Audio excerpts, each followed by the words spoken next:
Dalam surat Al-Baqarah ayat 168. Itu kan petunjuk untuk manusia. Makanya ayatnya a'udzubillahi minasyaitonirrajim, ya ayyuhan nas, wahai sekalian manusia, apapun agamamu, apapun jenis kelaminmu, berapapun usiamu, selama kowe menungsa, maka ini akan efektif untukmu. Alhamdulillah, baru saja saya mengisi pengajian di Ranting Isi Pedang, dan ini menjadi sebuah hal yang sangat baik bahwa setelah bulan Ramadan, Syawal, bulan Dzulqa'dah, kita tetap bisa menyelenggarakan kegiatan yang bisa semakin meningkatkan kualitas pemahaman kita terhadap agama kita dengan lebih baik lagi, dan pesan kepada masyarakat tentu agar terus mempertahankan penempaan diri kita di bulan Ramadan agar kita benar-benar menjadi pribadi yang senantiasa bisa menjaga dan memelihara diri kita, keluarga kita, orang tua kita, pekerjaan kita, sehingga kita benar-benar menjadi pribadi yang muttaqin, pribadi yang waqo yakin. Terima kasih. Assalamualaikum warahmatullahi wabarakatuh.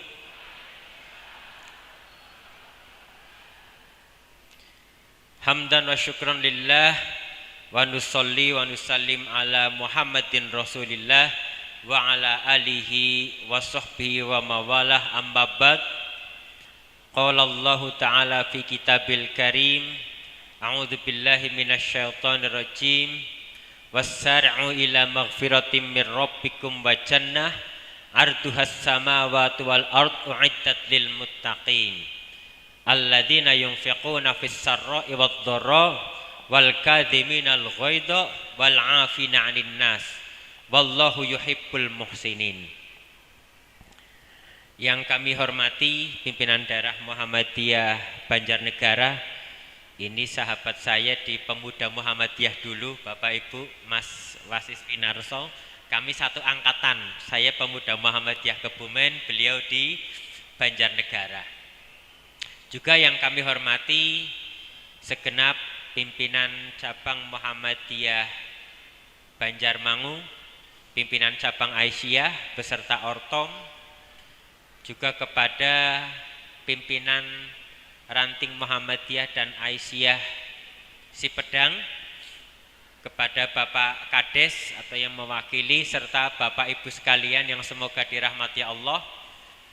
Alhamdulillah bisa kembali hadir di Gor Sipedang meniko. Dulu pernah kesini bersama istri, saat itu memberikan materi tentang pola asuh anak gitu.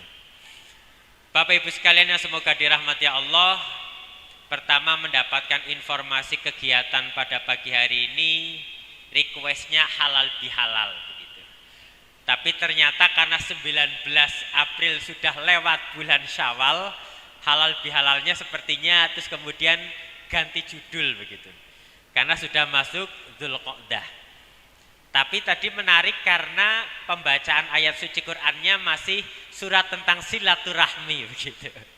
Jadi ini mungkin sepertinya modifikasi. Bapak Ibu sekalian yang semoga dirahmati Allah, sedikit menyampaikan apa yang tadi dibacakan tentang bagaimana karakter orang-orang yang bertakwa. Takwa meniko berasal dari kata wako yaki wikoyah, yang maknanya meniko saged menjaga, memelihara atau menghindar. Jadi banyak di antara kita sering berbicara tentang takwa, tapi banyak di antara kita masih menafsirkan takwa meniko orang yang rajin sholat, orang yang rajin ngaji. Sepertinya orang seperti itulah orang yang bertakwa. Sehingga banyak di antara kita memahami takwa karena memang sejak dahulu takwa menika didefinisikan adalah menjalankan seluruh perintah dan menjauhi larangan.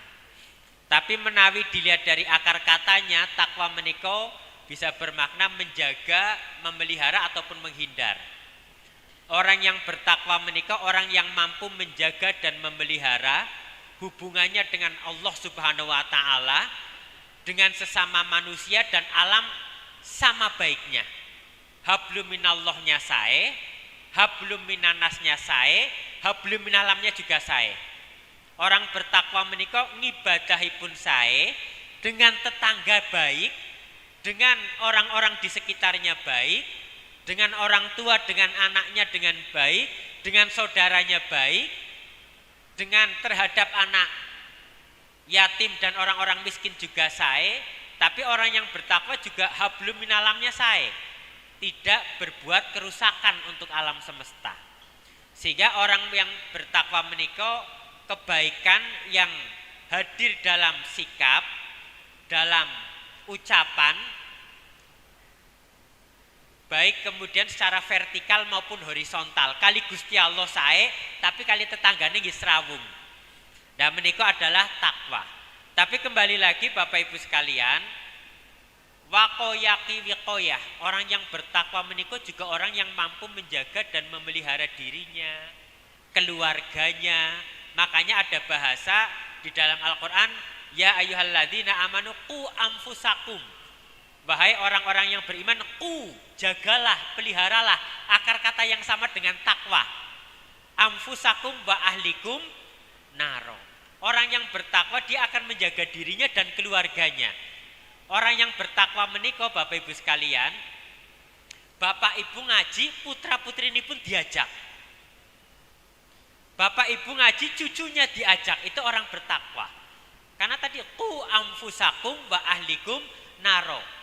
Jagalah, peliharalah. Jadi itu karakter orang yang bertakwa.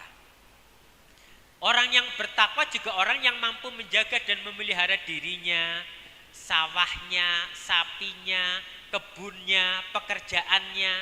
Sehingga orang yang bertakwa menika sholatnya rajin, bekerjanya disiplin, itu takwa.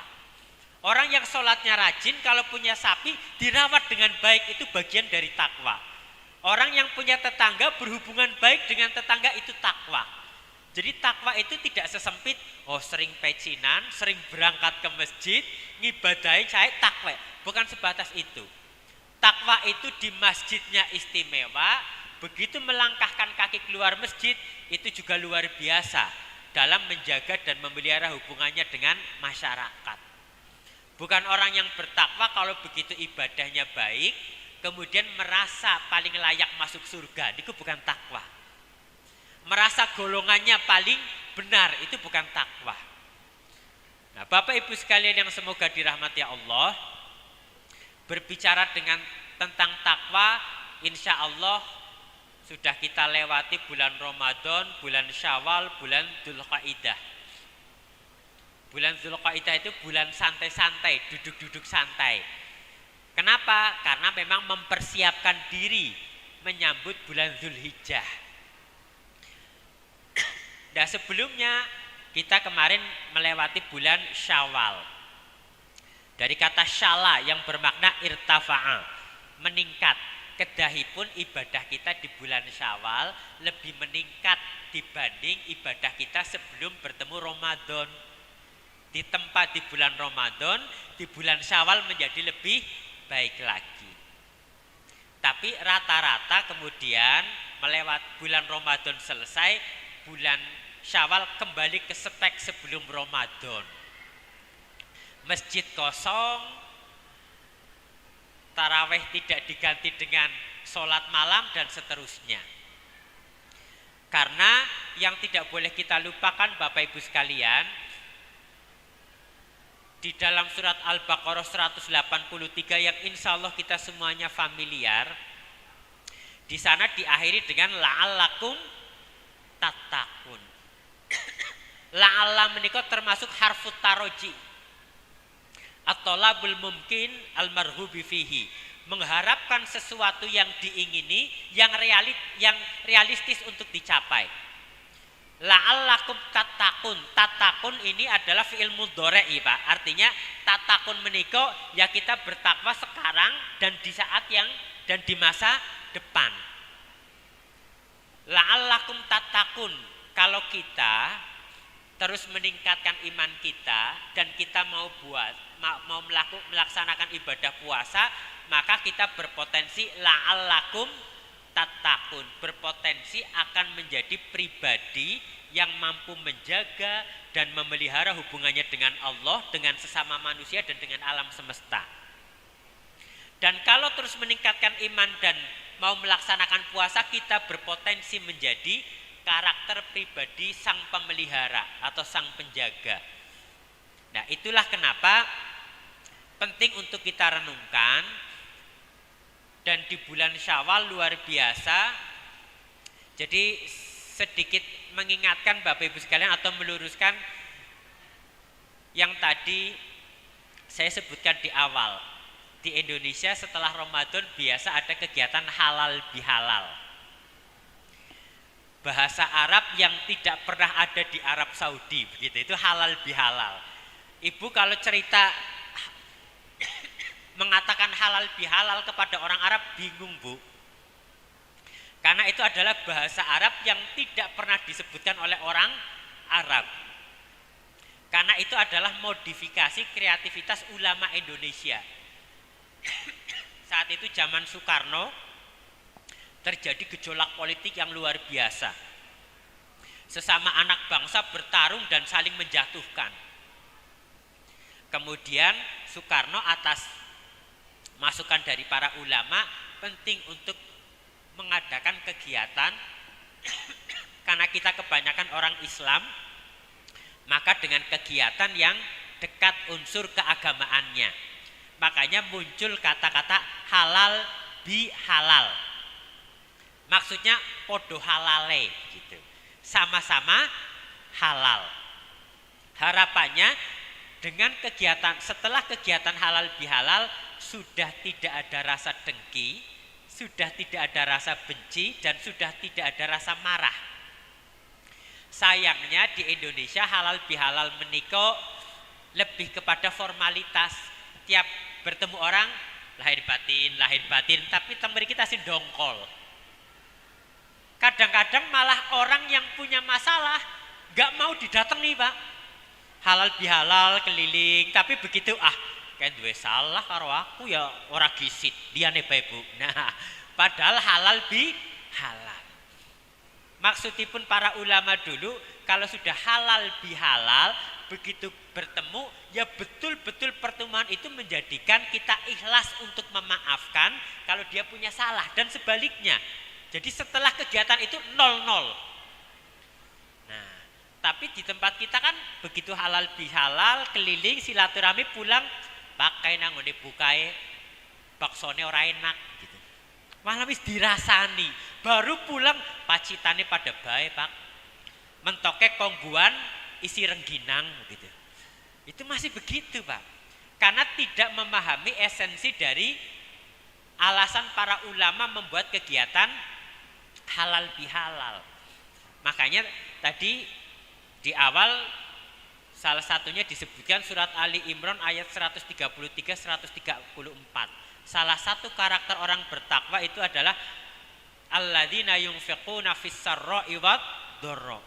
Orang yang kemudian dia senantiasa ingin berinfak baik dalam kondisi lapang maupun sempit. Orang punya banyak harta, infak itu baik, Pak. Tapi seseorang yang dia dalam kondisi keterbatasan harta, begitu melihat orang lain membutuhkan, kok dia masih berupaya untuk menyisihkan sebagian uangnya demi membantu orang lain yang menurutnya nasibnya tidak lebih baik, itu takwa, Pak. Ini yang penting untuk kita renungkan. Jadi takwa itu sampai pada titik begitu ada orang lain membutuhkan, kita mau narik uang dari dompet kita sampai gemetar, Pak, tangannya. Iya ora Bu, sing genah Bu, infak mboten niki Bu, kari semene Pak, infak mboten niki dah. Begitu itu tetap tertarik, terinfakan, itu takwa, Bu. Akhirnya apa? Dia mengorbankan kecintaannya kepada sesuatu yang begitu memabukkan kita demi untuk membantu orang lain. Dan nyuwun sewu Bapak Ibu sekalian, saya termasuk agak takjub dengan si pedang. Dulu saya pernah ke masjid, niku si pedang berapa nggih? Si pedang batur nggih, ke satu nggih. Itu di sana masjidnya bagus, sudah ada mobil layanan lazismu. Bahkan sekarang katanya ada 2. Ini menunjukkan Bapak Ibu sekalian, penting untuk kita renungkan bahwa infak itu tidak menunggu kaya. Enggak ada jaminan Pak kalau orang ngesuk aku nek duitnya akeh arep infak lebih akeh jere sinten. Bapak Ibu sekarang misalkan ada kenceleng keliling. Kebetulan bawa uang 5 ribuan 2. Kira-kira ikhlas enggak Bapak Ibu? 5.000 dimasukkan kotak infak. Ikhlas? Alhamdulillah. 5.000 itu berapa persen dari 10.000? 50%. Pengajian bulan depan atau 40 hari kemudian tiba-tiba mau ada kegiatan pengajian, ditelepon oleh orang tanahnya laku 300 juta. Kebetulan dibayar 5 menit sebelum datang pengajian. Terpaksanya tasnya dibawa ke pengajian. Dulu waktu uangnya 5 ribuan 2 berani infak 50%. Saat punya uang 300 juta berani infak 50%? Dulu waktu uangnya 10.000 hanya 5 ribuan 2, infaknya 50% Pak. Jadi nggak ada jaminan semakin kaya semakin banyak infaknya.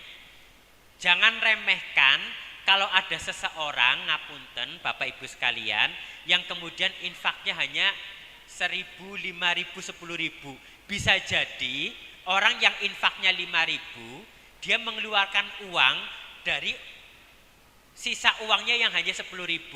Bisa jadi ada orang infaknya 1 juta, tapi di rekeningnya ada 1 miliar.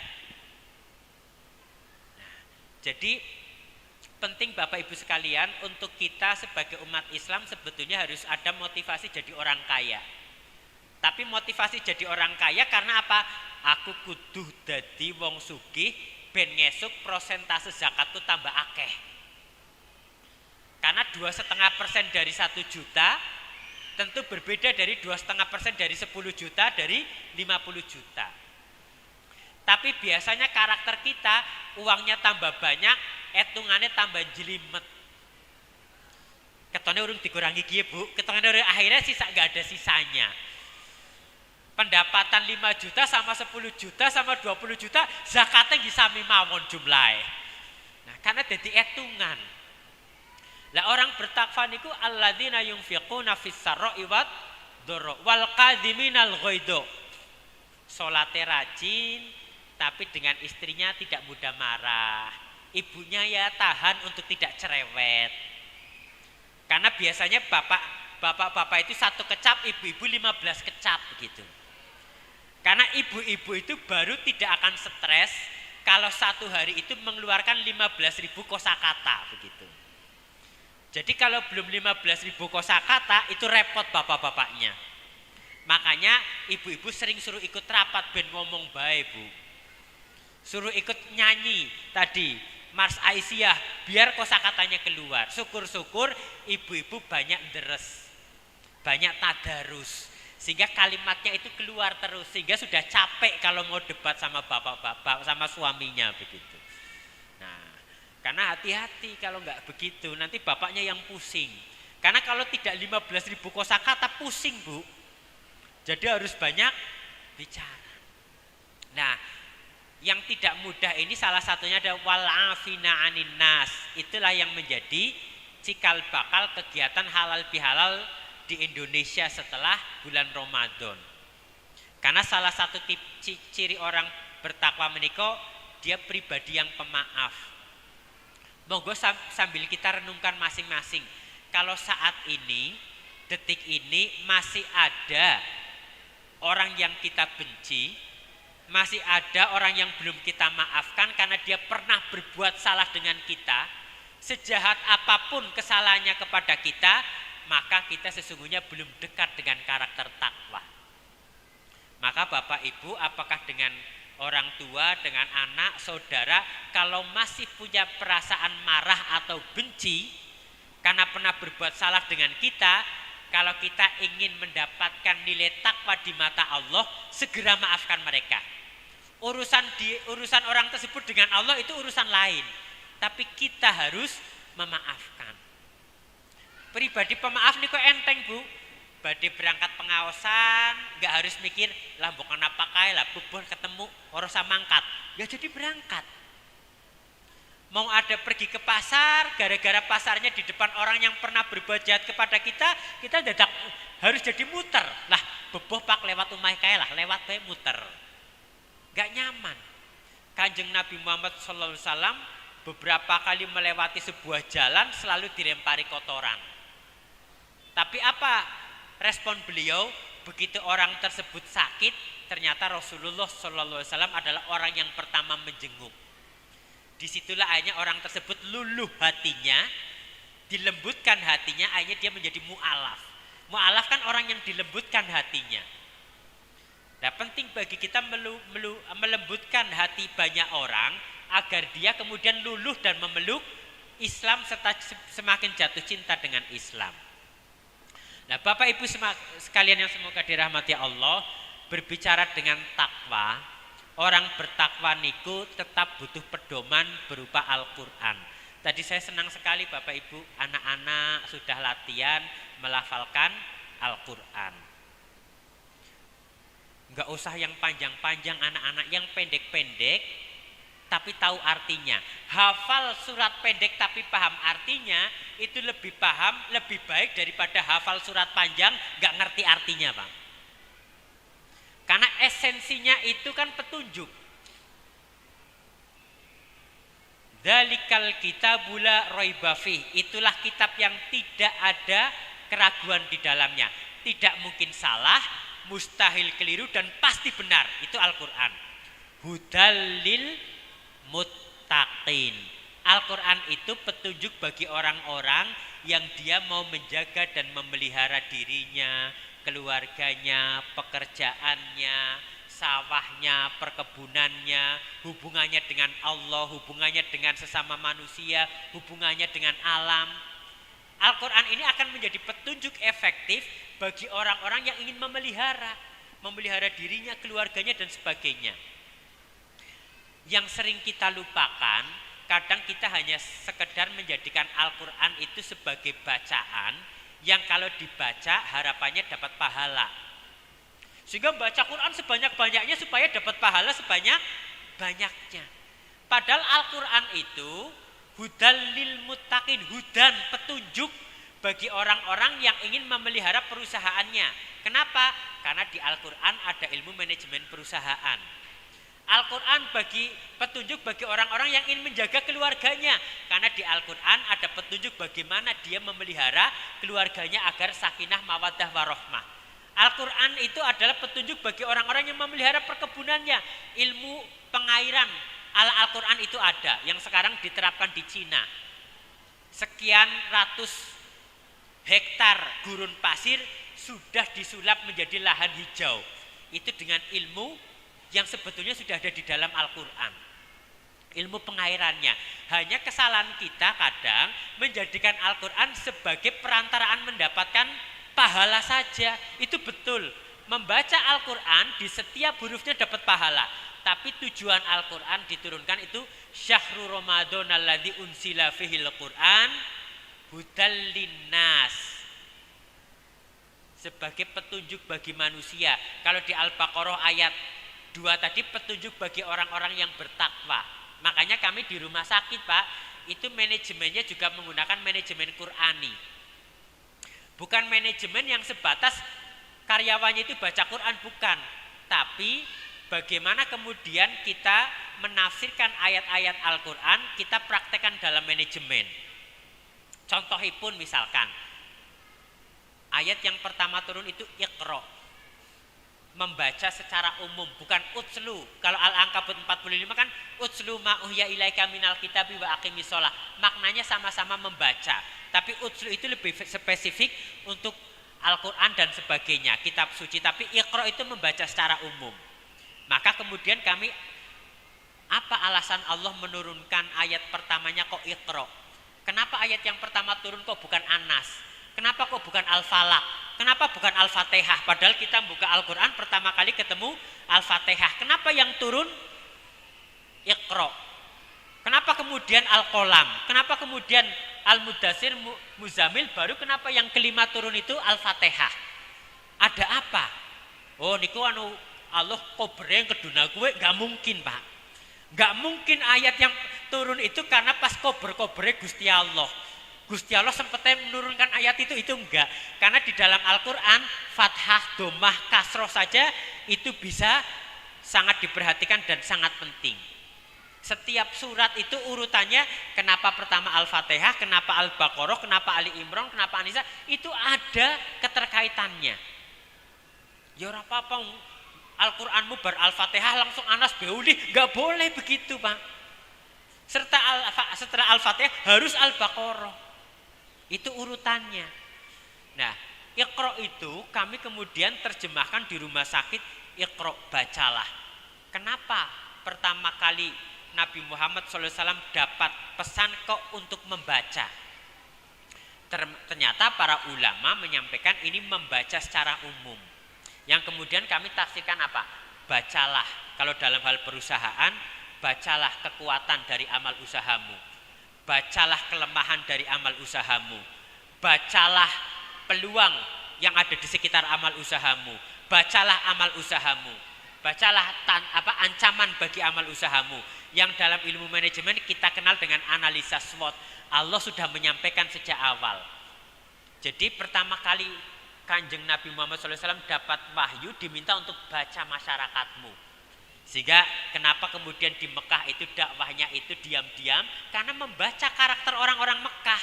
Baru kemudian mulai terbuka di Madinah karena tahu karakter orang-orang Madinah. Jadi seolah Allah ingin berpesan apa? Sebelum kita diberikan pesan untuk sholat, untuk zakat dan yang lain, Allah pesan dulu, dibaca dulu. Bacalah karakter jamaah di rantingmu. Bacalah karakter jamaah di desamu. Mungkin enggak di dua dusun yang belum ada rantingnya bisa ada ranting. Bacalah karakter mereka.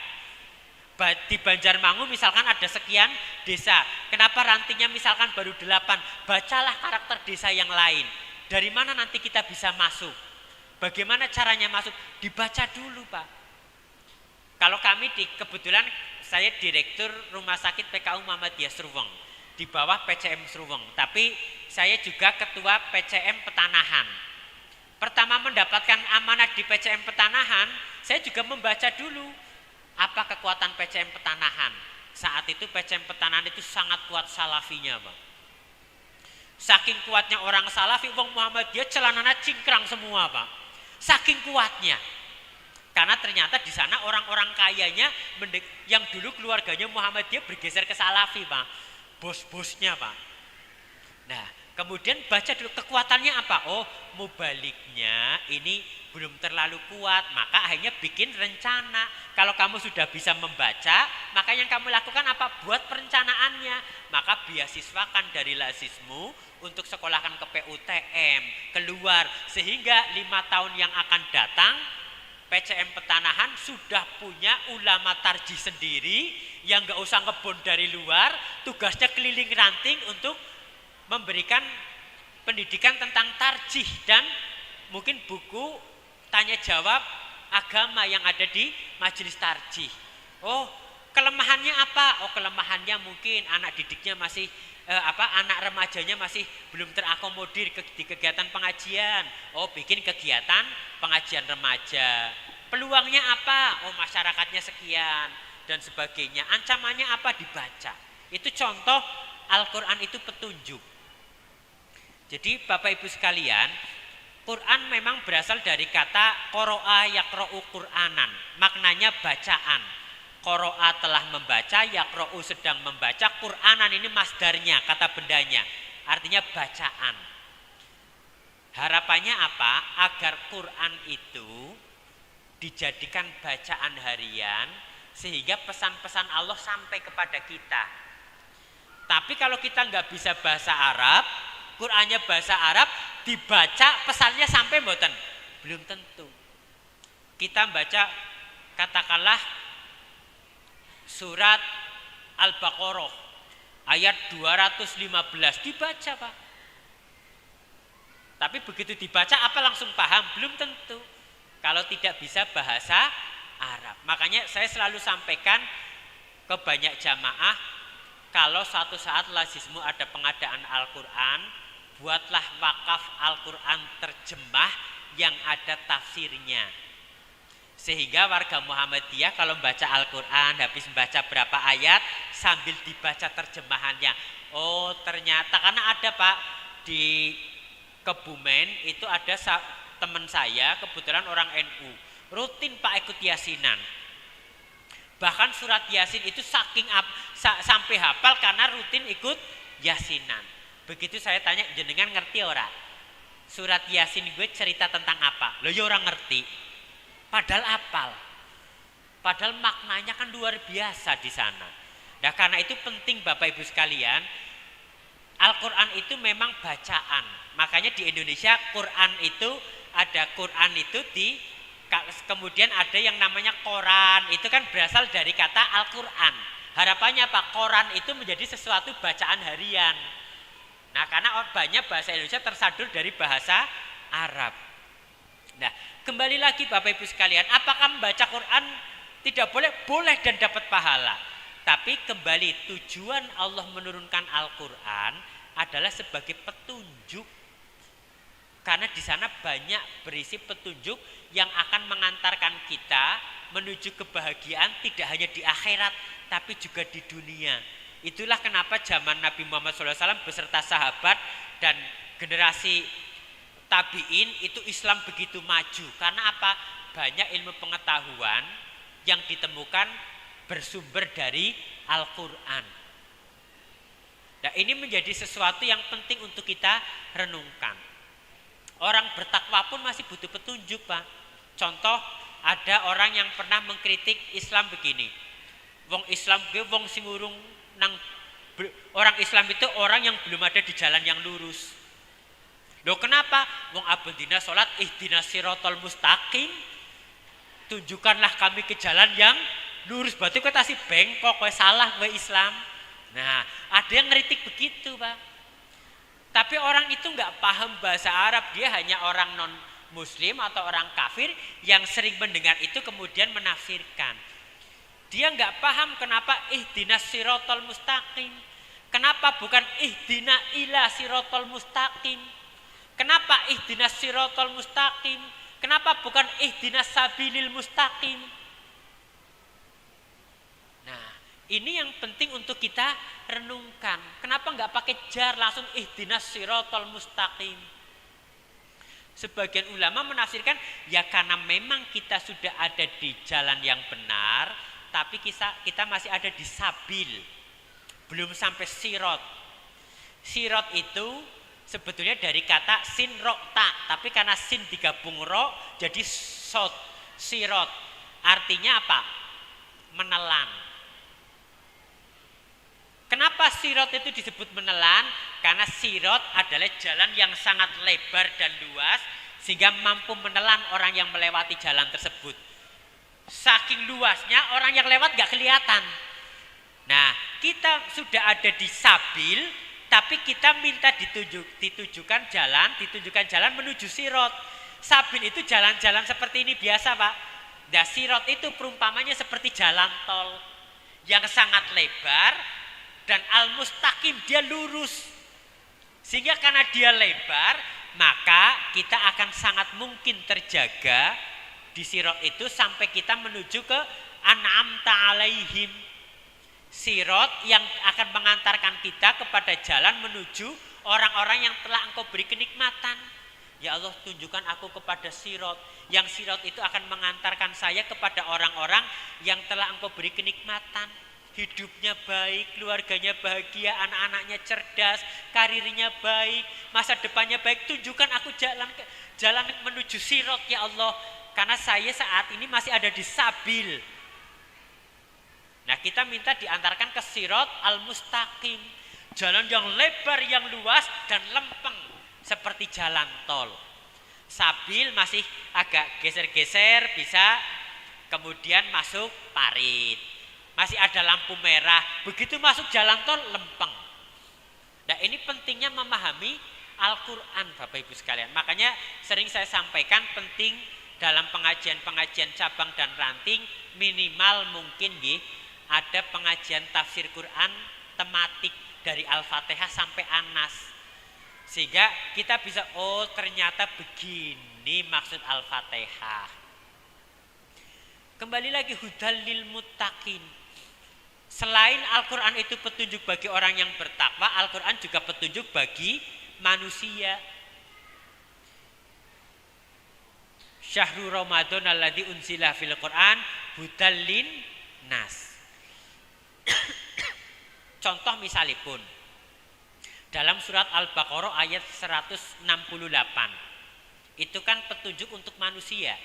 Makanya ayatnya a'udzubillahi minasyaitonirrajim, ya ayyuhan nas, wahai sekalian manusia, apapun agamamu, apapun jenis kelaminmu, berapapun usiamu, selama kowe menungsa, maka ini akan efektif untukmu. Makanya menggunakan ya ayyuhan nas. Walaupun ayat yang menggunakan ya ayyuhan nas biasanya pun diturunkan di Mekah. Kalau di Madinah biasanya sudah menggunakan ya ayyuhalladzina amanu. Kalau ayat yang ada di Mekah itu banyak menggunakan ya ayyuhalladzina amanu, malah bingung, Pak. Karena orang waktu di Mekah belum banyak yang beriman. Ayat turun ya ayyuhalladzina amanu, wong sing diwehi ayat diurung iman. Nah, makanya seperti ayat berpuasa kan dia turunnya sudah di Madinah. Nah, ya ayyuhan nas, wahai sekalian manusia, ini ilmu kedokteran, Bu. Kulu mimma fil ardi, makanlah makanan yang ada di bumi. Bagi orang yang bukan dokter atau perawat atau medis, dia membacanya sederhana. Oh, dewek kon mangan begitu. Tapi kalau melihat gejala sekarang, Allah kembali lagi. Perintahnya apa? Ya ayyuhan nas, wahai sekalian manusia, makanlah apa-apa yang ada di bumi. Maksudnya apa? Itu dalam bahasa para dokter disebut real food. Makanan yang alami. Maksudipun kulu mimma fil ardi, makanlah makanan yang memang sudah tersedia di bumi. Singkong, pisang, salak. Makanlah kambing. Kambing itu karena hitam sering menjadi kambing hitam kalau ada orang kena kolesterol. Padahal kolesterol kambing lebih rendah daripada sapi. Tapi orang makan sapi gak merasa berdosa, makan kambing merasa takut kolesterolnya naik. Kalau orang makan kambing itu kemudian banyak kena kolesterol, orang zaman dulu Bu makannya itu kan menyembelih hewan buruan. Kalau kambing itu buruk untuk manusia, gak akan ada idul kurban. Dalam riwayat Nabi kalau kurban pakai apa, Bu? Pakai kambing apa sapi? Sapi niku kan aslinya kreativitasnya wong Indonesia, Bu.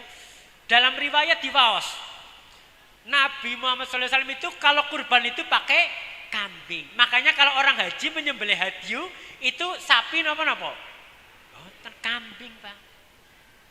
Tang mriki kan sapi berketon gagah gede, iuran wong pitu kayak sapiku gede dewek begitu. Niate kurban tapi malah dadi pamer, Pak. Kayak sing gede dewek nggonku kayak. Wah, kayak masjidku pitu, masjidmu pira? Teluk lah orang kayak masjidku, malah antar masjid jadi pamer-pameran, Pak, gitu. Nah, sudah 7 dibagi hanya orang masjid itu saja. Padahal harusnya kan pemerataan, rembugan, dikoordinir lasismu daerah mana, daerah yang kering kerontang, mana yang dia. Nah, kayak di tempat saya dulu begitu, Bu, di Petanahan. Karena banyak agnianya, satu orang itu bisa dapat 1 kilo, 1,5 kilo, malah akhirnya daging bulan Zulhijjah tahun lalu masih ada di kulkas, Bu. Berarti kan makna kurbannya itu sudah hilang. Tujuan kurban apa? Supaya orang-orang yang jarang makan daging jadi merasakan nikmatnya makan daging. Jadi kita harus saling, oh masjidmu pira? Telu, oh masjidku pitu, kayaknya lebih kia tak sumbang siji monggonmu. Walaupun yang iuran orang masjid yang lain. Jadi harus kompak umat Islam, pakan ini dakwah. Kene masjidku ya ora, salahmu gon muli telu. Itu yang enggak boleh. Ini penting, Pak. Nah, sehingga untuk kita renungkan. Ya ayyuhalladzina amanu, maksud ini menapa? Sekarang itu Bapak Ibu, banyak orang di rumah sakit itu kena penyakit ginjal. Banyak anak-anak yang sekarang tantrum, ibu-ibu yang anaknya sering rewel, susah tidur, dan anak sekarang banyak yang depresi. Tingkat orang kena mental health, gangguan psikologi dan gangguan depresi itu semakin kesini semakin meningkat. Ternyata dalam penelitian ada 2 penyebab. 1, pola asuh sekarang itu pola asuh yang terlalu memanjakan anak. Kalau saya mungkin bapak-bapak, kita generasi milenial, Pak. Jadi pendidikan oleh orang tua itu ala VOC begitu. Oleh guru-guru disabet, penggaris yang 1 meter sabet, Pak. Apa kemudian kita jadi orang yang mentalnya terganggu? Enggak, malah jadi orang kuat. Ibu-ibu zaman dulu mandikan anak, Pak, ya dikasih sampo, sabun, obak. Sekarang anak dimandikan dikasih topi, Pak, biar matanya tidak kena sabun atau sampo, saking halusnya, Pak. Anak zaman dulu kalau si pedang mungkin masih mending ya. Kalau di kota-kota besar, Pak, anak zaman dulu jatuh dari pohon jempol we. Rosa bahasa Kebumeneng. Anak zaman sekarang manjat pohon aja nggak boleh. Sehingga anak-anak zaman sekarang nggak pernah merasakan bagaimana rasanya sakit. Bagaimana rasanya ditegur. Bagaimana rasanya anak itu dicubit oleh gurunya. Guru sekarang nggak berani nyubit anak muridnya, Pak, cubit sampai kantor polisi. Repot, Pak. Anak zaman sekarang saya masih ngalami dikerem di kamar mandi itu supaya kita merenungkan salah nopo. Anak-anak sekarang itu saking dimanjanya, Pak, sehingga bahayanya apa? Begitu mereka nanti hidup ke dunia kerja, bosnya galak, gak kuat mereka. Begitu mereka masuk ke dunia kerja, dikasih target berat, alah biasanya tengumah santai-santai, tiba-tiba kerja dikasih target berat, gak kuat. Itulah kenapa anak sekarang begitu dia cita-citanya Pak, influencer. Yang gak ada orang nyuruh-nyuruh, Pak. Nah makanya Allah pun pernah menyampaikan, wal yahsyal ladzina law taraku min khalfihim dzurriatan di'afan khaufu alaihim. Dan hendaklah takut orang-orang yang sekiranya mereka mendeteksi dzurriatan di'afan. Daro yatra'u dar'an. Sekiranya mereka mendeteksi keturunan mereka, generasi setelah mereka, ciptaan mereka, daro itu sebetulnya ciptaan maknanya. Artinya apa?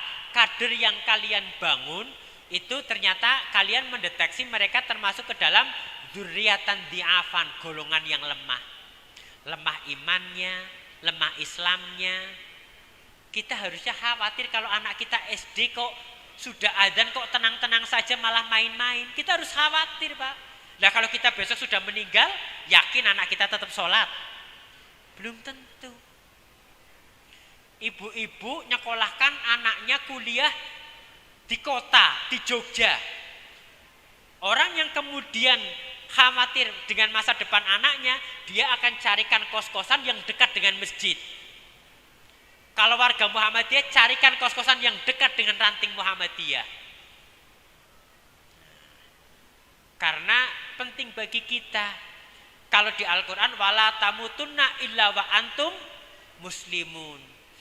Kalau orang Muhammadiyah, wala tamutunna illa wa antum Muhammadiyah. Begitu, Pak. Aja ngantik kowe mati urung dadi pengurus ranting. Aja ngasik kowe ranting ora aktif nang Masjid Muhammadiyah. Itu harus doktrinnya warga Muhammadiyah. Sehingga anak ibu cucunya masih kecil, belikan batik Muhammadiyah, bikinkan ukuran cucunya. Bikinkan ukuran anak-anaknya biar ikut pengajian pakai batik Muhammadiyah, pakai baju tapak suci. Belikan batik kokam anak-anaknya biar pakai baju batik kokam berangkat pengajian. Jadi mereka paham. Dzurriatan di'afan khaufu alaihim, yang membuatmu takut. Bu, Pak, ngesuk dewek mati apa anaknya dewek sholat ya? Bu, Pak, dewek mati anaknya dewek gelem ngaji nang Muhammadiyah apa ora, Pak? Bu, Pak, anaknya dewek mati anaknya gelem dadi pengurus ranting kayak dewek ora? Kita diminta takut seandainya kita melihat, mendeteksi anak keturunan kita, generasi berikutnya, pengurus ranting berikutnya, pengurus cabang berikutnya itu termasuk golongan yang lemah yang membuat kita khawatir, khaufu alaihim. Tapi Allah memberikan solusinya apa? Falyattaqullah wal yaqulu qaulan sadida. Falyattaqullah, kalau kamu mendeteksi gerak golongan setelahmu, keturunanmu itu lemah, falyattaqullah, maka bertakwalah kepada Allah. Maksudnya apa? Maka jagalah dan peliharalah keturunanmu, jagalah dan peliharalah anak-anakmu, yang ikhtiarmu menjaga dan memelihara keturunan dan anak-anakmu itu engkau niati untuk mendapatkan ridho Allah, itu disebut falyattaqullah. Sekolahkan mereka ke sekolah Muhammadiyah, sekolahkan mereka ke MI, ke MTS, dalam rangka falyattaqullah, agar anak-anak kita tidak menjadi golongan yang lemah. Gak bisa baca Quran, gak bisa sholat, gak paham bagaimana sholat tepat waktu. Kita diminta untuk falyattaqullah, menjaga dan memelihara mereka. Salah satunya dengan menyekolahkan ke sekolahan yang baik. Maka bapak ibu kalau besok nyekolahkan anaknya titip, Pak, titip putra putri ini kulo galaki baik, tempeleng baik nek pancen ngeyel. Begitu tiba-tiba orang tua anaknya ngadu kepada bapak ibu, Pak, kulo ditempeleng bapak ibu guru, anu ngapa ngerokok tempeleng genti, Pak. Begitu. Nah kemarin ada kasus anaknya ngerokok, ditampar gurunya, lapor orang tuanya lapor polisi. Barang ditakoni lah, seneng orang anaknya ngerokok, ya ora janjane, aku mau ora terima, aku ditempeleng. Nah, artinya apa? Orang tuanya saja udah nggak bisa ngasih tahu anaknya.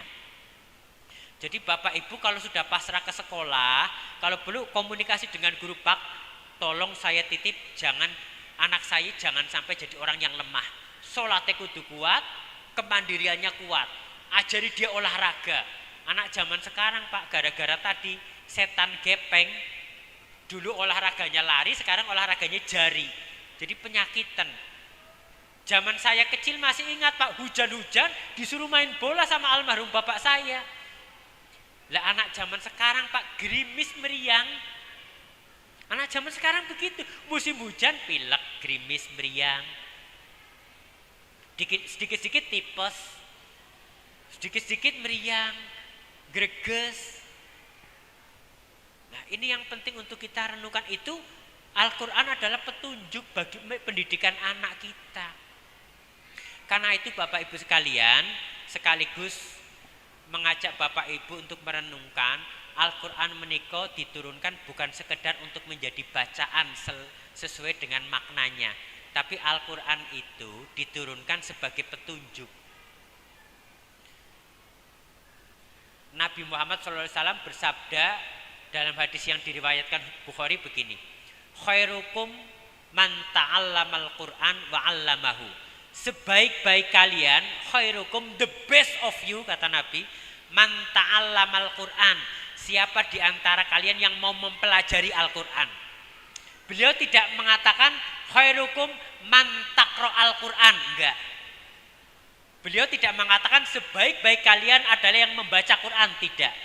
Beliau menyampaikan khairukum man ta'allamal Qur'an. Sebaik-baik kalian adalah siapa di antara kalian yang mau mempelajari Al-Quran wa 'allamahu, dan mengajarkannya. Apa bedanya mempelajari dan membaca? Membaca ya sebatas dibaca selesai. Tapi mempelajari sampai pada titik berusaha mencari tahu apa maksud Allah menurunkan setiap ayat yang ada di dalam Al-Quran. Itu man ta'allamal Quran. Seperti tadi, Pak, begitu ada informasi kepada kita dalam pengajian, ayat yang pertama diturunkan adalah Iqra.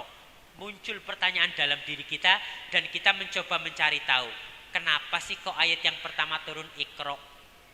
Kemudian pernah nggak kita bertanya, kenapa begitu kita buka Al-Quran, kok yang pertama kali muncul adalah surat Al-Fatihah? Kenapa surat Al-Fatihah tidak di surat yang terakhir? Kenapa ditaruhnya di awal? Setelah Al-Fatihah kenapa ketemunya Al-Baqarah? Setelah Al-Baqarah kenapa ketemunya surat Ali Imran? Kenapa juz amma isinya surat-surat yang relatif pendek? Kenapa tidak Al-Baqarah saja yang di akhir? Sehingga begitu Al-Fatihah langsung ketemu juz amma, kan kita senang baca Quran karena pendek, gampang dihafalkan. Kenapa ditaruh di belakang di juz 30?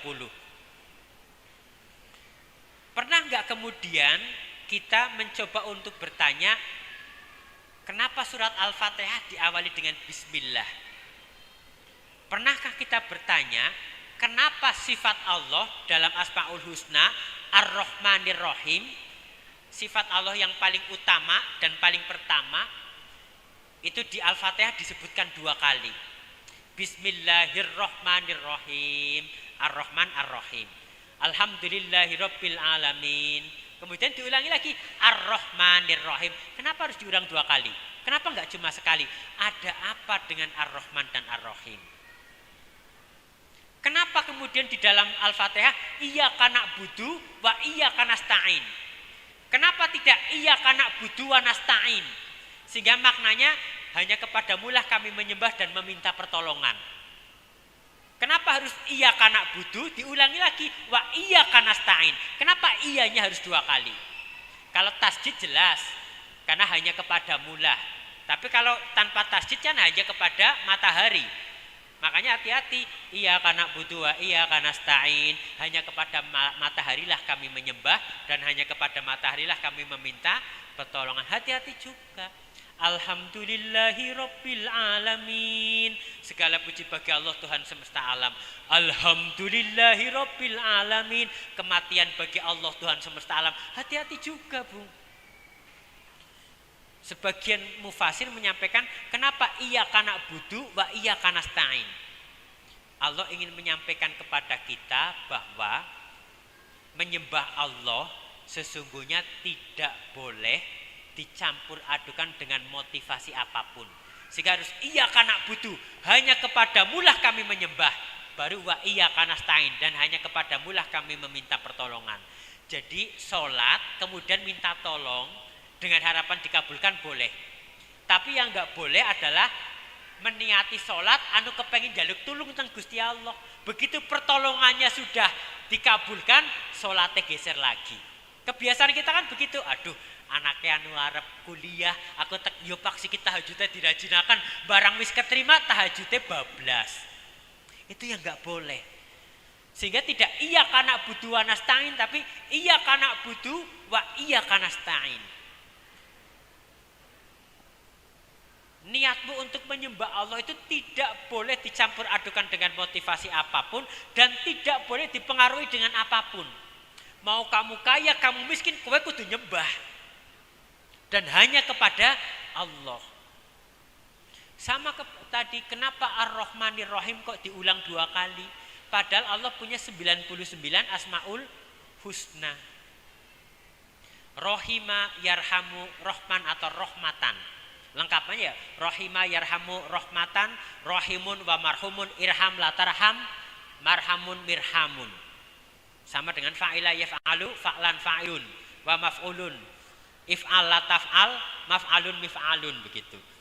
Jadi Rohman atau Rohmatan itu kan menggunakan wazan fa'lan, yang dia kemudian memang bermakna luas, universal.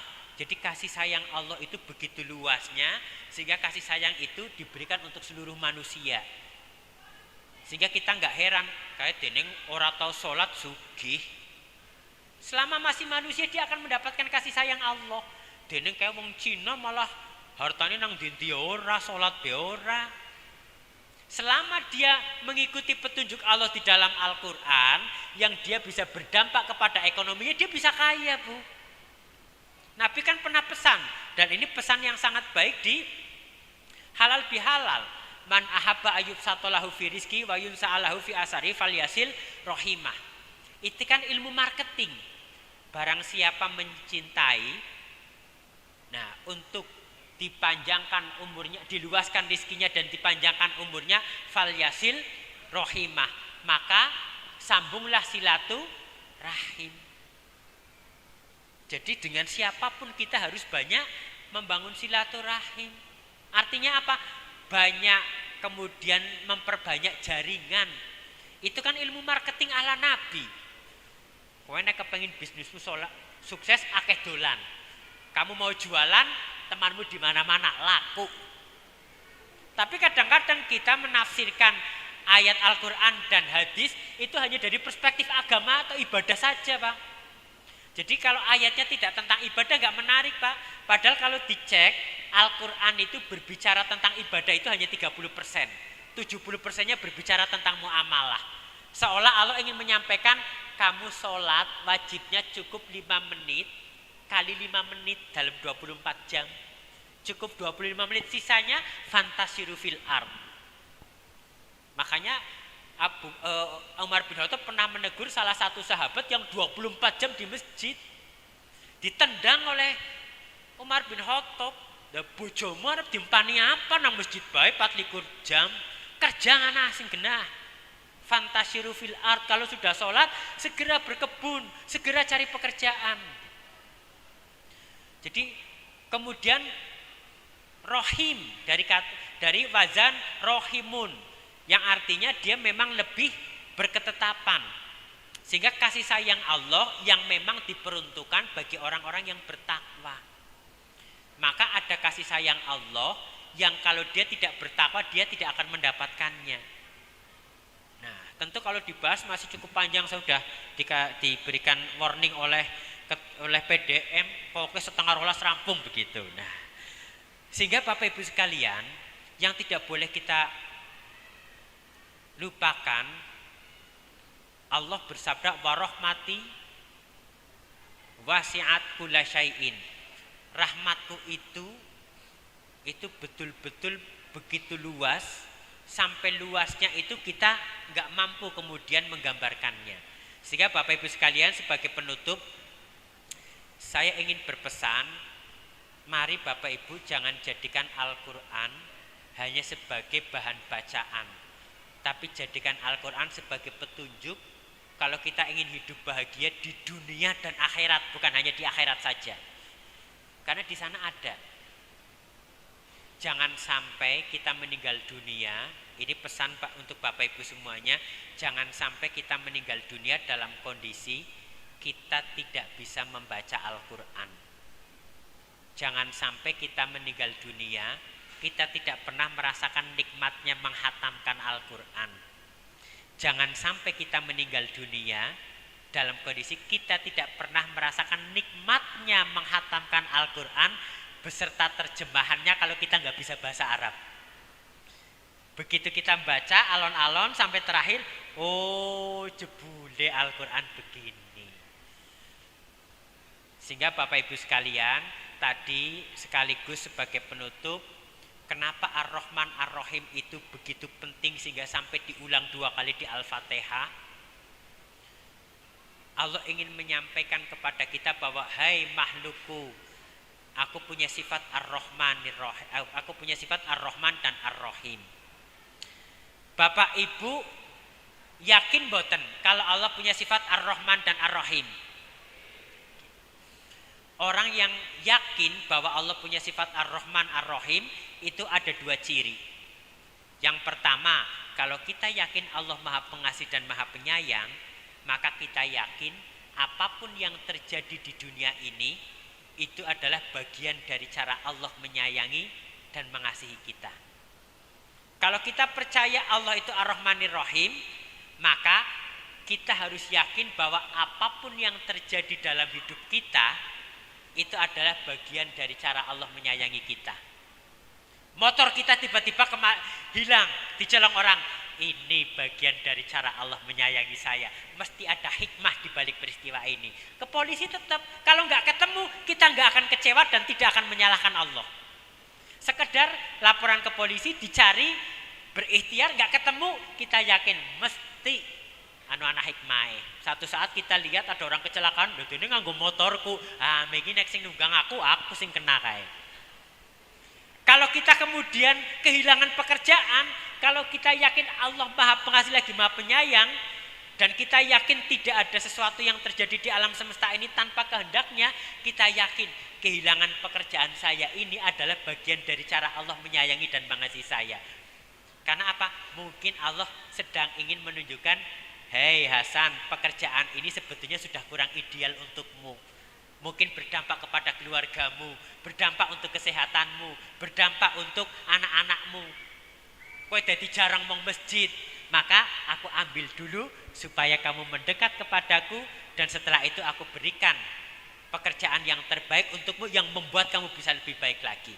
Makanya kan walanabluwannakum bisyai'im minal khaufi wal ju' wa naqsim minal amwali wal anfusi wasamarat wa basyiris sabirin. Kalau kita sedang ada kemalangan, Allah menyampaikannya apa? Wa basyiris sabirin. Berikanlah kabar gembira, dan kabar gembira itu baru akan datang kalau orang yang mendapatkan kemalangan itu mau sabar. Sabar, kowe arep tegoletna gawean sing luwih apik, sabar gisit, tapi sabarnya sambil wasta'inu bisobri was salat. Ulaika alaihim sholawatu mir rabbihim wa ulaika humul muhtadun. Kalau itu kita lakukan, kita akan diberikan petunjuk menuju kasih sayang dan kebaikan. Nah, karena itu monggo Bapak Ibu sekalian, manfaatkan Ramadan kemarin sebagai pengingat kita bahwa kita harus lebih baik lagi setelah bulan Ramadan, dan namanya orang bertakwa, maka dia harus menjadikan Al-Quran sebagai pedoman menjalani hidup. Hudal lil muttaqin, sehingga kita bisa menjadi orang yang senantiasa menjaga dan memelihara diri kita, keluarga kita, pekerjaan kita, dan segala hal yang melekat dalam diri kita, sehingga akhirnya kita betul-betul menjadi pribadi yang penjaga dan pribadi pemelihara. Mungkin itu Bapak Ibu yang bisa kami sampaikan tepat jam 11.30. Kurang lebihnya mohon maaf, tidak bermaksud menyindir atau menghina. Maka kalau tadi ada yang mohon nyun sewu, sangat ada di antara Bapak Ibu belum bisa baca Al-Quran atau belum lancar, PR bagi PCM dan PRM bikin TPQ Manula begitu. Billahi fisabilil haq fastabiqul khairat. Assalamualaikum warahmatullahi wabarakatuh.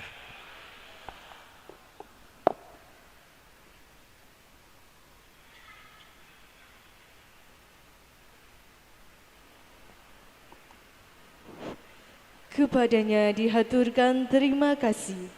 Demikian pengajian inti oleh Ustadz Dr. Haji Hasan Bayuni. Semoga kita semua dapat mengambil manfaatnya, dan semoga Allah Subhanahu wa taala melimpahkan pahala untuk kita semua. Amin ya rabbal alamin.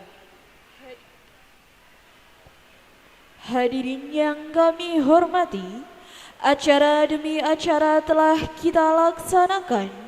Marilah pengajian hari ini kita tutup dengan bacaan hamdalah bersama, dilanjutkan doa kafaratul majlis. Alhamdulillahirabbil alamin. Subhanakallahumma wa bihamdika asyhadu an la ilaha illa anta astaghfiruka wa atubu ilaik. Kami selaku pembawa acara mohon undur diri. Mohon maaf atas segala kekurangan dan kesalahan. Nasrum minallah wa fathun qarib wa basyiril mu'minin. Wassalamualaikum warahmatullahi wabarakatuh.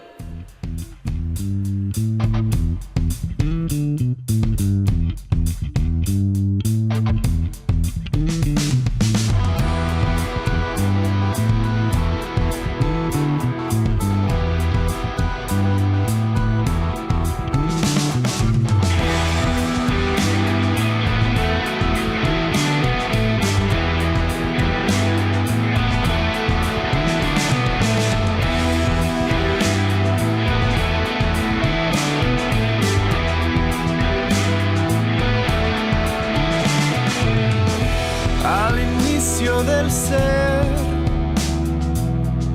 quiero puedas ver